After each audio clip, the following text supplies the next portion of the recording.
साथियों, आज हम आनंद कुमार जी सर के पास जो लेवल 1 और लेवल 2 बोनस मैटर का जो केस चल रहा है हाई कोर्ट में, उसके रिलेटेड हम सर से बातचीत करेंगे आपको। और तो सर, अभी जो हाई कोर्ट में केस चल रहा है लेवल 1 और लेवल 2 में, तो इसमें सर आज एक सुनवाई थी, तो इसमें क्या हुआ है और दोनों के लिए आप हमको अपडेट कर दीजिए, क्योंकि बच्चे इंतज़ार कर रहे हैं कि आज 22 फरवरी को सुनवाई हुई थी, तो अब इसमें आगे क्या हो सकता है। सबको नमस्कार। आज जो सुनवाई थी वो लेवल 1 में जो क्वेश्चंस पे ऑब्जेक्शन लगा था उस पे थी। आज फाइनल सुनवाई थी, फाइनल डिस्पोजल पे थी। तो माननीय न्यायाधीश महोदय ने 29 फरवरी 29 फरवरी को फाइनल डिस्पोजल रखा है, क्योंकि ये केस बहुत लंबा है। करीब 12:30 बजे, 12:15 बजे करीब नंबर आने के उपरांत ये निश्चित हुआ कि ये केस लंबा है और इसमें टाइम ज़्यादा चाहिए।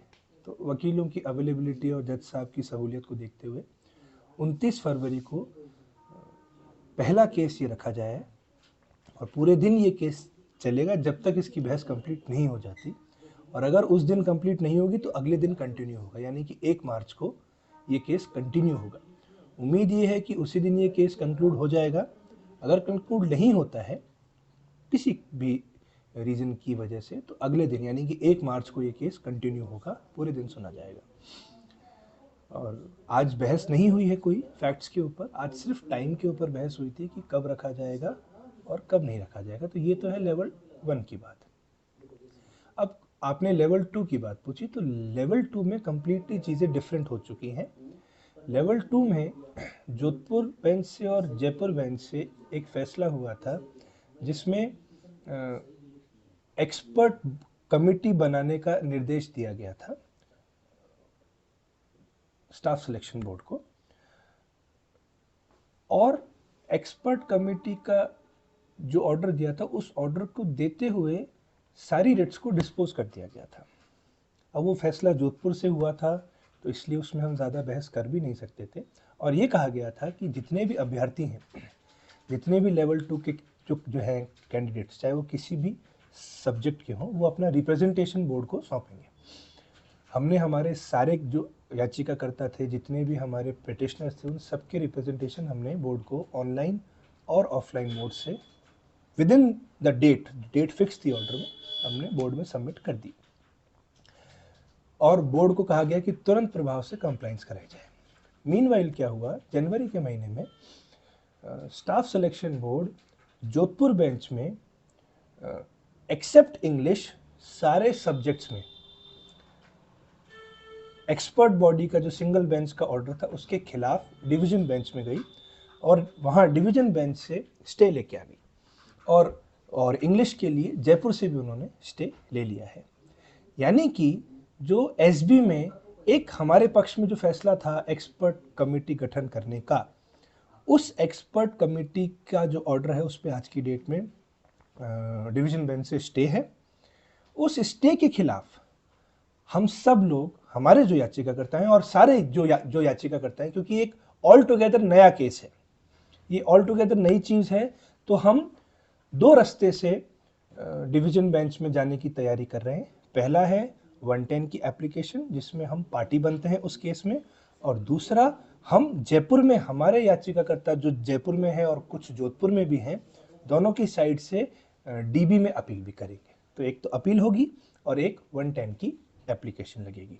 तो हम जोधपुर में भी जाएंगे, जयपुर में भी जाएंगे। और ये एक सेटल्ड लॉ है कि हर फाइल में ऑर्डर करना कंपलसरी है।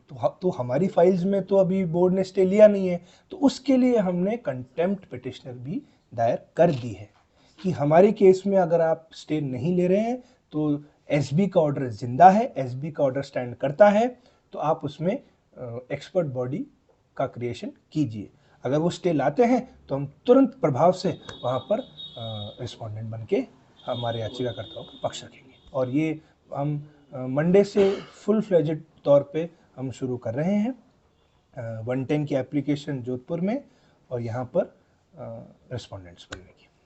तो सर ने अभी हमको अपडेट्स दिया है कि आज का केस में क्या हुआ और आगे क्या होने वाला है। सर, साथ में इसके कुछ बच्चों के जो अपने क्वेश्चंस हैं, उसके रिलेटेड थोड़ा सा मैं एक दो क्वेश्चन करना चाहता हूँ कि सर अभी जो अपने केस की कंडीशन क्या है, इसमें बहुत सारे बच्चे इंतज़ार कर रहे हैं, क्योंकि सर कुछ क्वेश्चंस वास्तव में ऐसे थे जिनमें बच्चों के साथ बहुत गलत हुआ है, बहुत क्योंकि कुछ किताबों में क्या लिखा हुआ है और एनसीईआरटी में तो बिल्कुल लिखा हुआ है कि ये जो, तो इससे रिलेटेड सर कुछ आप थोड़ा बहुत आइडिया बता दीजिए कि इसमें जो हैं कितने क्वेश्चंस जो मेन हैं इसमें आ रहे हैं, और कितने क्वेश्चंस के ऊपर अपना पक्ष कितना मजबूत क्या है और बोनस मिलने के चांसेस, वो सर आप थोड़ा सा इसके ऊपर भी बता देखिए दीजिए। 6 से 7 प्रश्न हैं जिन पे स्पष्ट बहस है।